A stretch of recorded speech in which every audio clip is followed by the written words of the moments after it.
Lucille, présentez-nous Muséup, s'il vous plaît. Muséup, c'est simple, c'est la marketplace de la culture. Nous, on est une plateforme qui recense en fait des expériences culturelles et qui surtout propose un service de médiation entre les guides conférenciers et le public, tout en contribuant à la sauvegarde du patrimoine français. Voilà. Donc l'idée, je vais sur Muséup, je veux par exemple visiter, je sais pas, je dis n'importe quoi, la Tour Eiffel par exemple. Ouais. Je ne sais pas si c'est référencé ou d'autres lieux partout en France. Vous allez donc je vais pouvoir trouver un guide spécialiste de ce monument et je vais pouvoir rentrer en contact avec lui, c'est ça?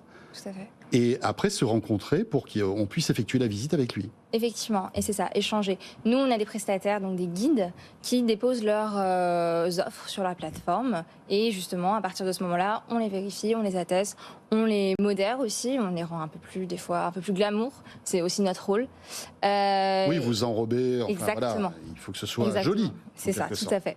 Et du coup, effectivement, après, il y a cette phase où il y a cet échange avec le guide et le touriste, ou le touriste, on va dire, local ou étranger, bien évidemment. Et voilà. C'est forcément des guides professionnels ou est-ce que ça peut être, par exemple, je sais pas moi, des personnes qui sont passionnées. Il y a par exemple le musée des égouts de Paris, qui franchement doit être un truc incroyable à faire. Là, c'est forcément des pros ou ça peut être des passionnés tout simplement qui connaissent parfaitement un lieu? Alors effectivement, nous, la question qui s'est posée, c'était de créer une plateforme pour des professionnels. Parce qu'il y a déjà des plateformes pour, on va dire, des amateurs ou des passionnés. D'accord. Effectivement, donc c'est pour des guides conférenciers ou des conférenciers. Donc c'est vraiment une plateforme qui est réservée aux professionnels de la culture. Et ça coûte combien, tiens, d'être mis en relation comme ça avec un spécialiste? Par exemple, le musée des égouts de Paris, c'est Sarah qui en parle très bien. C'est sur votre site actuellement. Combien ça coûte? Alors, il y en a pour toutes les bourses. Déjà, la plateforme est gratuite aussi bien pour l'utilisateur que pour le prestataire.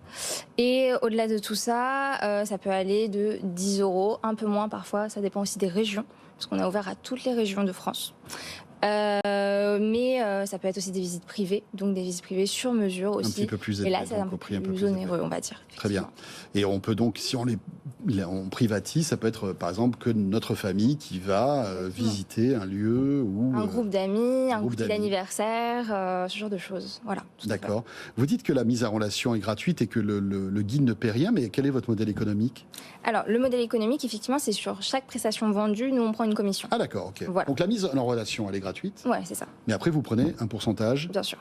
Voilà. Sur la transaction, en fait, qui passe par vous. Donc, je donne pas d'argent, en fait, au guide. Non, c'est ça. Nous, on s'assure aussi de toute la sécurité aussi de la transaction. C'est ça qui est très important. Très bien. Aujourd'hui, vous êtes en France, un peu partout. Combien de musées ou de lieux recensez-vous sur Muséup? Alors, c'est pas que des musées, c'est pas que des lieux fermés, justement. On a aussi des quartiers, des monuments en péril, des monuments extérieurs.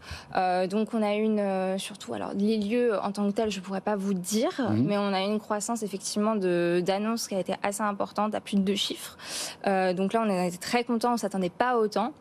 Après, effectivement, on a pas mal d'offres diverses et surtout pour tous les goûts, pour tous les âges. D'accord. Voilà.